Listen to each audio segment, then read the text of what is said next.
got that audio slopping. Hi, everyone. Thanks for tuning in to another episode of Gettin Cheezy with Van and Jeezy. I'm Van. And I'm Jeezy. This is a very somber occasion. This is probably going to be the saddest 50th episode of anything you've ever seen. Congrats. This is number 50. Thanks, Jeezy. Congrats to you as well. Chiefs beating the Titans 35-24 in the AFC Championship game, so the Chiefs will advance to their first Super Bowl appearance in 50 years. 50 years. Years. Not since 1970 have they been there. Yeah. They won in 70. This game, the final score did not really reflect, Tennessee went up 10-0 pretty quick, and then it seemed like Kansas City just fucking dismantled them. The score is much closer than it appeared to be, I think. Yeah, an 11-point score. I mean, really, this game at half was interesting, and the second half was basically almost all garbage time, felt like, or pretty quickly became garbage time. I mean, the third quarter, nothing happened. Nothing. 0 scores, 0 anything. Nothing. But I'm just saying, it was only 17-21 at half. Yeah, that was manageable. That's what I'm saying. The second half, I don't know. It just felt like the Titans got blown out a little bit, But it was weird. Because Derrick Henry didn't even get over 70 yards. It was weird, though, because I was watching the game, particularly the second half, and I was like, what is going on? This is the weirdest, slowest game ever. And I remember standing up, with, a handful of minutes left of the clock and saying, is this over? I can't tell if this is over or not. And sure as shit, it was over. It was a weird game. It was just like, I fully believe that the best team in the AFC is playing the Super Bowl this year. You think Kansas City is truly better than Baltimore was? Yeah. As a whole, yeah. I would have taken Baltimore, but the thing I will say is that Baltimore, they're just led by a young guy when he got a little bit down, and that was tough. He doesn't quite yet have the chops for that, but as far as raw talent goes, that team may have been the best team playing. On the AFC side. On the AFC side, yeah. I was reading a quote from Henry. I thought it was pretty classy. He said, I feel like our backs were against the wall the whole season, but we kept on fighting and kept on believing in each other. I think it speaks volumes about the team we have. We just came up short. And to me, this is the real question, if we're going to talk about Tennessee at all, is were they the real Super Bowl team this year, or did they just get hot at the right time? What did we see out of them? That's what it's about, right? That's what the NFL season's about. Like, September, obviously, you want to win games, but September doesn't mean shit at the end of the year. At the end of the year, you want to peak in December and January. And that's what they did. They peaked in December and January. They figured it out, and they peaked, and they made their way to the conference championship game. So I'm not going to say they're the most talented team or well-rounded team, but they deserve to be where they were. ESPN has this quote to end their recap of that game. For the Titans, quote, figuring out if they ran out of gas or were beaten by a more talented team as they head into the offseason, end quote. That's what they're trying to figure out. And it's hard for me to say. They've got a lot of talent there. Ryan Tannehill had a much, much better game. Because he had to throw the ball, because Derrick Henry was getting bottled up, right? Like, their go-to play is give the ball to Derrick Henry. And when it wasn't working, he had to throw the ball. Now, you're right. He had a better game. He went 21 for 31 for 209 yards, 2 touchdowns, and a passer rating of 108.1, which is pretty good. It's just tough to match up when Patrick Mahomes is going 23 for 35, 294 yards, 3 touchdowns, 120.4 passer rating. And not to mention... pretty comparable numbers. They're comparable, but when you add on top of that Patrick Mahomes had 8 carries for 53 yards and a rushing touchdown on top of it, by passing, still a better game, almost 100 yards more, a dozen more points on the cornerback rating. That makes a difference. Another passing touchdown, and then on top of it, an additional rushing touchdown. Patrick Mahomes, to me, was the difference on a second half that was really weird, sort of flat for both teams for a little bit, a little better for Kansas City, I think, going into that fourth quarter. but an interesting game no less. And an 11-point loss for the Titans. They finished the season 9-7, came in as kind of the underdogs with something to prove, but a hot team peaking at the right time, just like you said. Well, I guess they technically finished at 11-8. Yeah, I mean, if you want to take the postseason into account, they did what they had to do. They got the extra game in the wild card round, and I mean, we all knew the outcome of that game, what it was going to be. We all knew the Chiefs were going to win. I mean, it's true. Look, I knew the Titans were going to beat the Patriots. I told you that the wild card round. Yeah, whatever. You knew. The Patriots were just not the team that we expected them to be. At least they were not the team I expected them to be. They were not who we thought they were. They were not who we thought they were. That's why they're not on the field. Yeah, I mean, honestly, the game, like, everything was actually pretty well split, other than basically Patrick Mahomes outperforming Ryan Tannehill, right? Like, only outgained him by like 110 yards. Time of possession was basically equal. I don't know, man. This is what we expected it to be. So I was just really happy with all the memes coming out about Andy Reid. It was my favorite. Andy Reid memes. Just a picture of him so fucking happy, and it's like jumping for joy, and it's captioned, "When you realize you're one game away from a fast food buffet at the White House." It's fucking funny is what it is. Almost as good as chicken tenders cascading down in the side-by-side between Andy Reid and the commercial. That is a throwback to an episode almost probably exactly 1 year ago. That was probably episode 1. It might have been. Here's an actual quote from ESPN's game recap from Andy Reid that is, I think, a little bit ridiculous. Quote from Andy Reid. "Fired up to go to Miami. Got to get on a diet so I can fit into my clothes. Very proud." Is that real? That's real. That's directly from Andy Reid on ESPN's website, published today. That's like, I saw another one that was like, Andy Reid on the Chiefs win. How are you going to celebrate the win? I'm going to go home and eat a cheeseburger and go to sleep. I mean, that's kind of what I'd like to do every day, honestly. If I'm being honest. That would be probably the ideal life.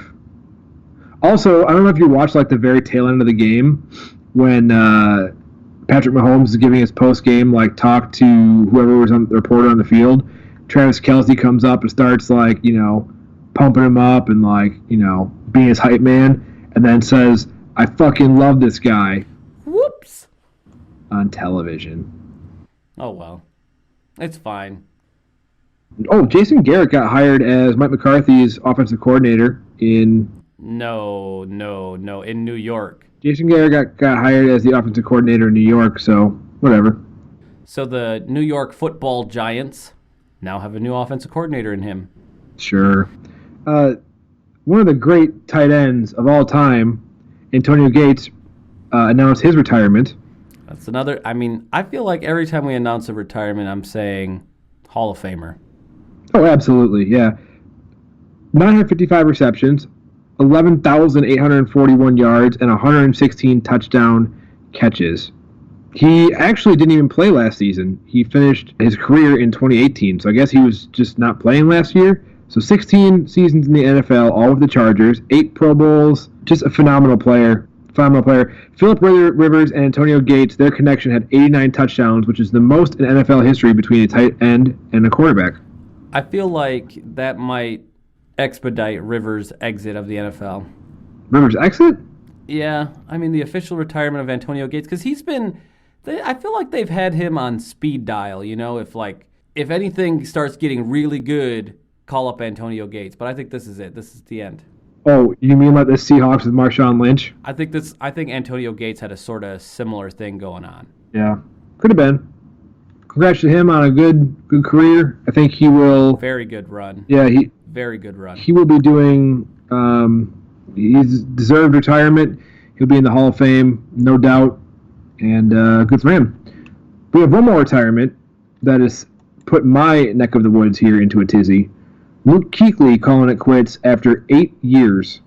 That is surprising to me. That dude still doing it. One of the best in the game right now. I would say top 5 linebacker in the league right now.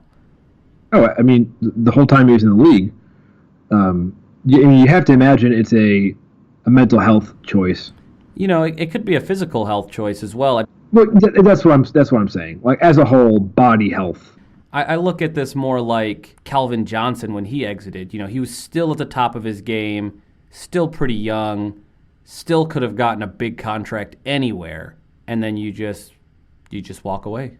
I mean, the same thing with Andrew Luck. I mean, this is a more common thing. This is different. I mean, Andrew Luck obviously had so many injuries. Andrew Luck's thing was that he didn't want to go through the rehab again. Luke Kuechly saying, listen, I want to have the rest of my life. This is more and more common in the league, and I think this is a positive change for the league. It makes you wonder about what could have been, right? When this came out, I kept thinking to myself about Wisconsin linebacker Chris Borland. Fantastic, phenomenal linebacker for Wisconsin. Was drafted by the 49ers in a first, second round or whatever it was, and played for like 2 games and retired. Right, I remember. Because he wanted his physical health. He wanted that. He actually offered to give him back the signing bonus, but I think they actually were like, no, keep it, it's fine. It makes me wonder what could have been, because Kuechly's in the league for 8 years. Of those 8 years, 7 Pro Bowls, 7 All-Pro selections, 5 of them first team, Defensive Player of the Year in 2013, NFL Defensive Rookie of the Year 2012, finishing his career with 1,092 tackles, the most in the NFL since he entered the league, 18 interceptions, which is the most by a linebacker since 2012, third most in franchise history, and 75 tackles for loss are tied for 5th among linebackers over that time span. It's crazy. I mean, Luke Kuechly is obviously a beast. They're going to have a huge hole to fill with him retiring, with him stepping down. Yeah, he's the best player on that team. People down here are just heartbroken. They are talking about it like we talked about Favre retiring. Like they are heartbroken. Like this is the end of the world. My buddy was talking about he's gonna go burn the jersey. He's done. Doesn't respect him. And I was like, dude, calm the fuck down, man. He didn't like quit and go to a bizarro AFC team and then one of your division rivals. Not like that happened to you guys. You mean after following a tumultuous media coverage that was all over the place and you had no idea what was actually happening? I still love you, Brett.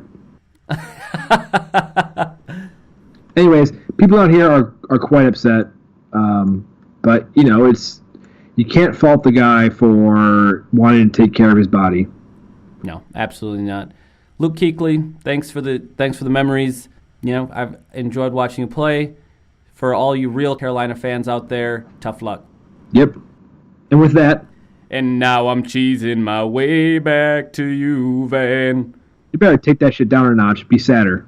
With a burning cheese inside. Bum, bum, bum, bum, bum, bum, bum, bum, bum, bum, bum. It's the Packers section. So, the other championship game, the NFC championship game, the 49ers fucking stomped the Packers 37-20. Before we get too deep into it, I just want to talk a little bit of trash here. Aaron Rodgers, obviously, we lost this game, but he has 10 playoff wins in his career, which is more than the Vikings since 1987, the Bears since 1984, and the Lions since ever, because they've only won 7 playoff games since 1930. So, I have to talk trash so I can feel better ourselves right here. So, Van, you're getting away from the point. Quote from Acme Packing Company, Kyle Shanahan said this game would be different than the Week 12 throttling of the Packers. Goes on to say, Kyle Shanahan overestimated us, overestimated our performance. The point is, we got fucking stomped. Fucking stomped. It was embarrassing. It was embarrassing. I started watching that game, and we were down, what was it, like fucking like 17-0 after the first quarter? Yeah, I mean, we went to half down 27-0. They scored 20 points in the second quarter. And I was thinking, okay, 4-possession game. All right. There's literally no hope. That's not the team that Now, I'm a fan. I didn't stop watching. I will not stop watching until the game is over. I'm just saying that I always have hope. And what I kept coming back to is the fact that in 1992, the Buffalo Bills were down by 32 points to the Houston Oilers in the AFC, in an AFC wildcard game. And those fucking Buffalo Bills brought it back to win that game from being down 32 points, which is the largest comeback in an NFL game ever. And I thought to myself, if the Bills could do it down by 32, why can't we do it down by 27?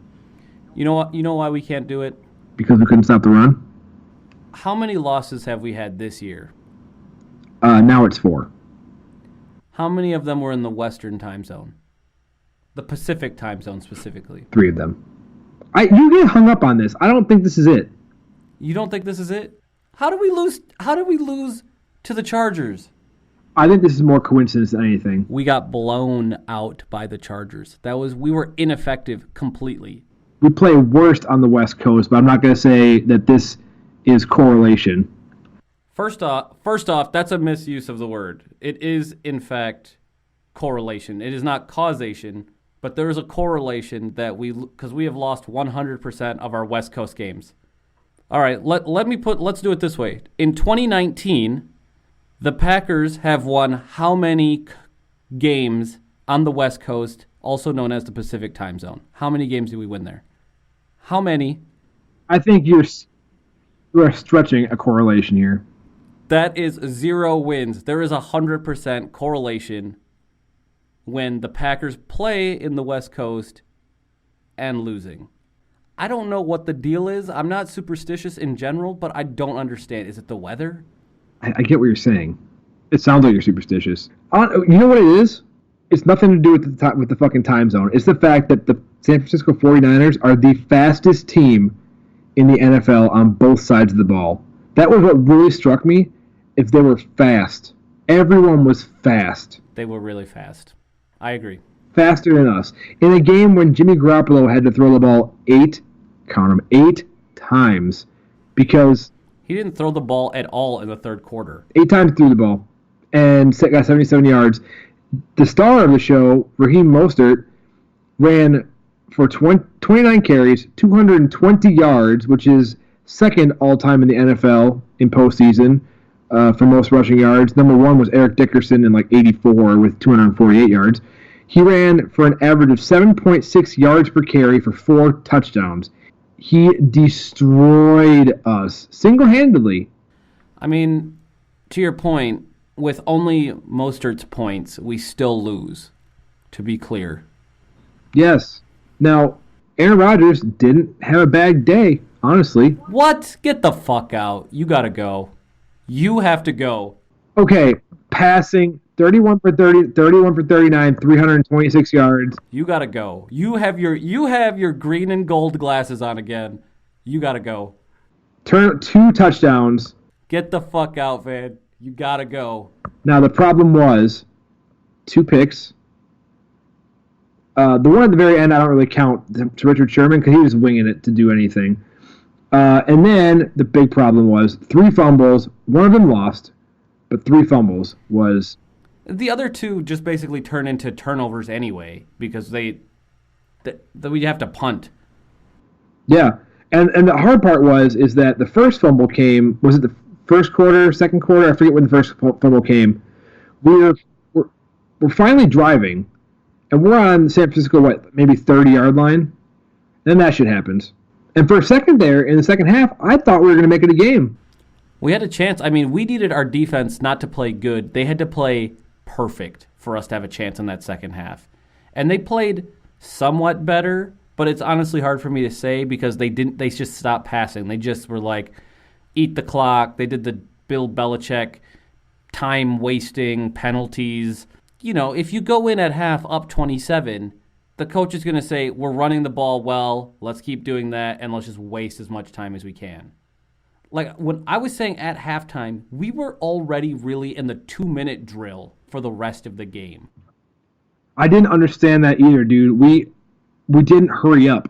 We didn't do hurry up at all this season. And Rodgers talked about it in his post-game conference, and he said that the offense just basically wasn't ready for it yet. Like, they had the pieces in place, but just weren't able to actually incorporate that into this season. even if we can't do a true hurry up, it seemed like, why can't we go to a heavy pass and get out of bounds at least? I felt like people were getting tackled at the sidelines and letting the clock run, and we were just losing so much time. Yeah, I don't know. I mean, you see a lot of teams that aren't really running a hurry up well, but they just do the basics well enough to lengthen the game. Yeah, I agree. Like, we took a lot of time off the clock for a lot of nothing in return. What needed to happen was the defense needed to do anything. Anything. This was one of the worst defensive showings I think I've seen in my entire life.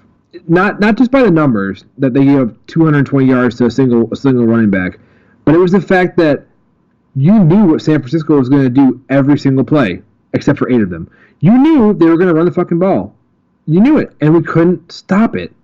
They shut down Preston and Zadarius. Where were they? I don't know where they were. Jair Alexander broke his thumb during the game, so he was out for a lot of it. We held them to 10 points in the second half.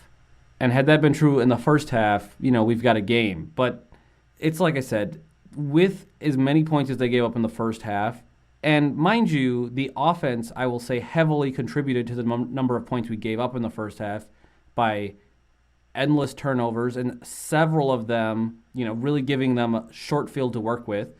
And J.K. Scott's punt, what the fuck was that? He punts for 20 yards? Yeah.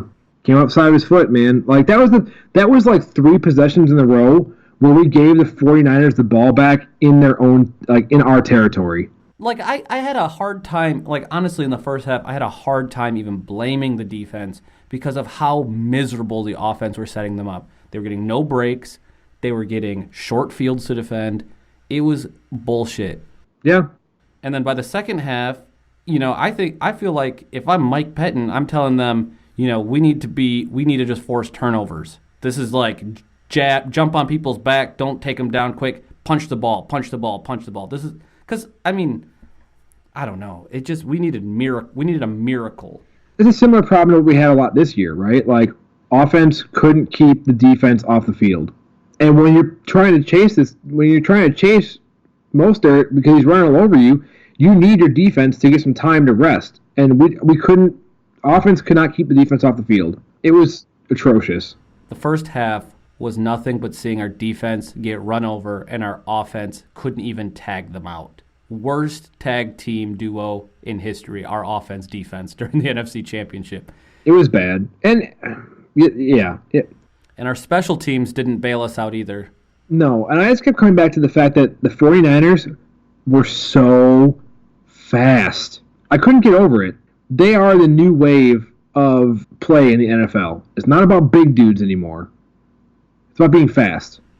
I mean, that's been here. I mean, that's Bruce Arians was the guy who comes to mind when I think of this. He didn't draft for talent. He drafted for speed. He felt like he could build a team out of anybody as long as they were fast. And that was his whole thing. And he had a good run, with the Cards for quite a number of years. But at the same time, I was on Facebook, having a conversation with Jesse, and he's like, we don't have any scrubs on our defense. Am I right, or am I just crazy? Like, what is going on? And I said, you know what? You're right. Like, we don't have any scrubs on our defense. I would say everybody on our defense is, high side of average to excellent, right? I can't think of anybody who's an absolute liability on our defense. Can you? No, absolutely not. Like, we're not talking fucking Ladarius Gunter anymore, right? No, I mean, I like Kevin King, I think solid, and maybe he's the worst. But he's inconsistent. That's his problem. That's it. Like, we don't have any scrubs on defense. Our defense is talented. So, like, fucking why? Why can we not do this? And so I asked the question, like, our defense has been bad for a long time. We've got a new defensive coordinator. We've got all this talent, and we're still bad. Are we just bad at picking defensive coordinators? Is Mike Pettin losing his job over this? I don't know, but I got a text. Here, let me read this shit to you. I was so mad, but I'm going to just say it, from Hallie. And he says, has playing defense always been optional for the Packers, or did they just bring Dom Capers back for this game? And I was so fucking mad when I heard that. You know my feelings about Dom Capers. I just honestly, I don't understand. Like, it must be we have a bad choice picking defensive coordinators because that's a talented defensive team. I'm not saying we're the best. It's a talented team. It's a talented group of individuals. And once again, as you said last year, probably in the first episode a year ago, we are not playing to the sum of our parts. That's what we saw in defense. I don't get it. I don't get it. We haven't had a defense since 2010. I also pose this question. Like, we've been drafting defense first, defensively minded first, for literally 10 fucking years. And it's still not working. How do you draft defensively minded first? And then the 3 best fucking players on your defense are ones that you went out and got in free agency. I'm sorry, 3 out of your 4 best players are ones that you went out and got in free agency. And 2 of those dudes, like, led the league as a duo in sacks. Yeah. So how the fuck do you shit the bed this bad unless it comes down to the coaches putting you in a bad position to stop the run? Am I crazy here? No, I mean, I can tell you that I yelled at the TV quite a lot, and I was at somebody else's house, and I kept saying, why don't we stack the box more? And then I would see a couple where we're stacking the box, and I'm like, oh my gosh, do we get tired of stacking the box? Let's stack the fucking box. I didn't understand it. It is obvious from the first half that Jimmy G is not here and doesn't even need to tear us up. They're just gonna do, at most, screen passes, and most likely they're just gonna actually run the ball. Do you think it was that we were so scared of George Kittle and we committed so much to the pass that we just let the run go? I don't know what it was. When is the last time this Packers team, has had a stout run defense? I don't know. When's the last time this Packers team has had, like, 2010? Dude, 2010 we were a top 10 defense. And since then, I feel like it's been fucking trash. Like, this is easily the most talented defense we've had since 2010. I look at the receivers, the receiving for this game. Deebo Samuel, leading receiver, 2 receptions, 46 yards. George Kittle, 1 reception, 19 yards. Kendrick Byrne, 1 reception, 6 yards. Raheem Mostert, 2 receptions, 6 yards. Yes, that adds up to 77. Emmanuel Sanders, 0 receptions, obviously 0 yards. I just didn't get it. I'm not one for coaches being fired for players underperforming. I don't think it was players underperforming, dude. I think now, with how fast the 49ers are playing, everybody always says to me, but Blake Martinez is so fucking slow. He's so slow. I'm like, I don't know. And this game, I really noticed that, like, he might be our leading tackler, but when it's happening fucking 7 yards downfield, it's not doing much for us anymore. Yeah, I agree. I mean, he is slow. He is slow. Does he stay here in Green Bay next year? I don't know. Bigger question, like, does Matt LaFleur have enough trust in Mike Pettin to keep him around next year? I don't know. Now, again, is one game really going to make or break a career for a coach? I don't know. I hope not. And at the same time, I try to remind myself that Matt LaFleur is in his first year as a head coach ever. First year head coach ever, and gets us 14 wins. He gets the first round bye to the playoffs, second seed in the NFC. That's no fucking joke. That is good. Good debut. Going to be tough to live up to year after year. And, I watched the post-game conferences again, and I will say, after listening to Rodgers talk, I was actually very hopeful. I was very hopeful, actually. Rodgers, expressed being pretty disappointed, pretty upset, because he said that he felt the chemistry and the way this team came together this year was special. Kind of like one of those it's meant to be kind of things. We might just be a couple pieces short again. We were a couple pieces short this year, so Gutekunst went out and got those pieces. I'm fully confident that he's going to go out and explore every avenue to get us the pieces we need to be back in this position again next year. Aaron Rodgers said it again. We got to get one of these championship games at home. Playing in Lambeau, NFC Championship game. I would love that. And apparently we can't win in the West Coast, so Central Time is looking good. I don't know, man. We got to play the 49ers again next year, And we play them in San Francisco again next year, too, by the way. Sometimes it bees like that. Because the NFC West is hosting the NFC North this year. I just try to remember that we had an incredible year for a first-time head coach. Incredible year for a first-time head coach. Aaron Jones, incredible year. 23 touchdowns total, which breaks Amon Green's record from 2003. Incredible year for Aaron Jones. Tied Christian McCaffrey for the league lead at the end of the season, regular season. There's a lot good to carry away, but at the end of the day, to me, all that matters is getting the Lombardi Trophy back home. I think this is the first step in another bunch of years of us being good in a row. I hope you're right. I think that this was us just starting. I think we've got some time to go here. I think Rodgers gets himself another Super Bowl in the next 3 years. Write it down. Write it down. I really hope you're right. Here I am typing that. Oh, good. Final thoughts, Jeezy. Final thoughts on the Packers game.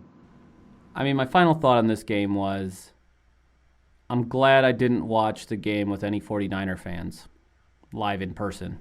That's the best I can say about that game. Those are my final thoughts. Yep. And you? What's your final thoughts? One of the things I told everybody at work today when they said what happened, I said, turns out you have to play the game if you want to win. You miss 100% of the shots you don't take.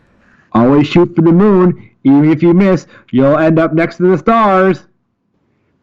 Anyways, let's see. Somebody hacked Aaron Jones' Twitter account. I saw that. I actually saw that on Twitter, and I was like, what is he saying?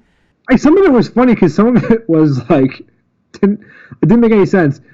Aaron Jones, I would like to officially announce that I will not be playing in the NFC Championship game on Sunday because Aaron Hernandez destroyed my booty hole and I cannot walk, let alone play football. Hashtag free Bill Crosby. Hashtag bland. Who the fuck hacked this? Hot take. Aaron Jones. Hot take. NFC North quarterback rankings. Number 1, Aaron Rodgers. Number 2, Matt Stafford. 3, Kirk Cousins. 4, David Blau. 5, Tariq Cohen. 826, a gust of wind. 1,217, a piece of dog shit. 3,220, Mitch Trubisky. That's a little bit bad. Shortly thereafter by everyone my Twitter got hacked with facepalm emojis. Yeah. The word booty hole will never not make me laugh. I saw this live and I was like, what is Aaron Jones has lost his fucking mind. Honestly, for a second I was like, maybe Aaron Jones is just so hyped up for the NFC game that he's like actually doing coke somewhere. And then I was like, no, that doesn't seem right. And it was. And then later I saw the announcement that he was hacked, which I should have gone there first, honestly. I mean, I do IT work every day. He's a stand-up guy, never had any problems. I don't know why my mind went elsewhere first. He's a stand-up dude. Speaking of stand-up dudes, I forgot to mention that Zadarius Smith wore a Reggie White jersey on his way to the NFC Championship game, by the way. Excellent. Oh, wow. Excellent. That's tight. Quite an homage. Speaking of non-classy dudes, non-class acts, OBJ in trouble again. Why is OBJ in trouble now?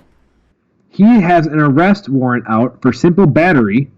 We talked about simple battery before. As compared to advanced battery. It's not advanced battery. This isn't simple battery. This is advanced battery. I don't know if you guys heard. I'm sure you did. I don't know if we talked about it on the show. Probably not, because the college championship was on a Monday. After LSU beat the shit out of Clemson, OBJ is on the field handing out money to the players. Now, it turns out it's fake dollar bills, but he's like handing wads of money-looking paper to the players. First off, acting a damn fool, right? I'm sure he's just jacked. He was. Well, second off, the LSU players are smoking cigars in the locker room, and there's a cop in there, and they're not happy about it. Somewhat happy about it. Well, they're not supposed to smoke in there. Oh well, okay, that's what it is. And so they're in the locker room, and OBJ is standing behind the cop, and the cop's talking to some lineman, it looks like, who's, kind of like, hey, put your cigar out. Beckham was caught on camera slapping a security officer on the butt after that happened. And if you watch it, like, he he hits him a little hard. Like, if someone I didn't know slapped my butt like that, I would be mad. I mean, it says he got simple battery charges, which, according to Legal Match, is generally defined as the unauthorized or unlawful use of force to the body of another person, which results in an offensive touching or physical injury. Sounds like offensive touching to me.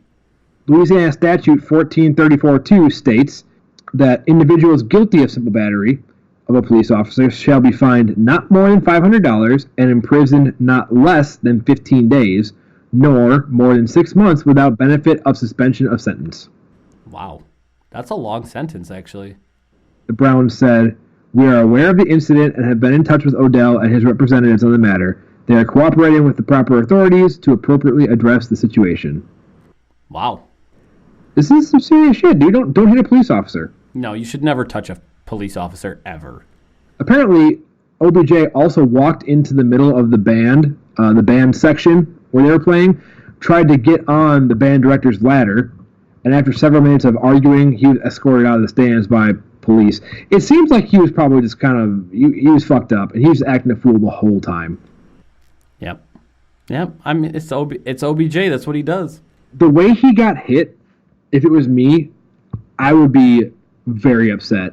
If I turned around and it was someone I didn't know that hit me in the ass like that, I'd be very upset. I mean, the simple definition of this is a problem. Somebody you don't know hits you in the ass. I mean, it doesn't even matter. It could be, it could be a friendly slap, but like if it is an unwarranted, unwelcomed tap on the cheek, I'm not liking that much. Does this fall under sexual assault for him? I don't think it does. I think it was too... No, I mean, you can tell from it, it's not sexual in any nature, but it is unwelcomed and unwarranted. All right, headed over to the primetime picks. Since there are no games this week, Super Bowl 2 weeks away, we're headed to the Pro Bowl, a bunch of different events all week long, capped with the game on Sunday at 3 o'clock. AFC is the host, just as they are in the Super Bowl. What do you think about this backyard football game? I don't care. You're not even going to pick a team to win? AFC. Yeah, I mean, they're going to have Lamar Jackson and that whole squad there. They're going to have I think it was like 11 people from the Ravens got on. Yeah, they're going to have a bunch of people. They'll be fine. Yeah, I'm going to have to pick the AFC as well, I have to say. Plus, the NFC always plays like dog shit in the Pro Bowl. I don't know why. I don't know why that is either. You heard it here. AFC taking it. We're in consensus. And the total games for picks: Van 63-39-1, Jeezy 72-30-1. I'm just looking up on Google real quick if it's possible to win a game 9 times in the same time you play it. I mean, only if we break all of the quarters into halves, count 1 point for each half quarter, and then have overtime. And then have overtime for another at least 2 points. Then possibly. So you're saying there's a 1992 Bills chance? I guess so. Let the record show Jeezy knows everything that's going on. Genius. Pretty much all the time. Genius. Van knows a lot of stuff a lot of the time, though. But not enough. To his credit. I know so much stuff that I don't know why the Packers haven't called me yet to be like, hey, man, how do we address this defensive problem? It's a big problem. I'd be like, oh, step 1. It's a problem throughout the league, and it has been for the past 10 fucking years I've been saying it. Fundamental football. Focus on tackling. Yeah, tackling's been a big problem. But with that, you've been listening to Gettin Cheezy with Van and Jeezy. I'm a sad, sad Van. And I'm a sad, sad Jeezy. Well, check us out everywhere, anywhere. Turns out we're on Pocket Cast. We had a question about that this week, and we are there. Jeezy, can you tell the fine folks out there how to get to us on Pocket Casts? Just search us Cheezy Podcast with a Z. Cheezy Podcast with a Z will come up in your results, and you can subscribe right there in the app. You gotta scroll all the fucking way down though, because we're not popular. That's arguable. We're just relatively less popular than everything else on Pocket Casts. I heard that we didn't win the iHeartRadio Podcast Award either. I'm still waiting for them to return my calls. Narrow margin of loss there. I'm sure we were mentioned. Honorable mentions. Honorable mention for the most quantity podcast. Van and Jeezy, a.k.a. Cheesy Podcast, a.k.a. two dudes in small rooms in their house sitting around talking on the internet. Except it's Steve Harvey announcing it, so he goes, "Oh shit, my bad. Sorry, it actually wasn't you, Cheesy Podcast. It's actually Miss America that won that podcast award." All right, everybody. Bye-bye. Bye.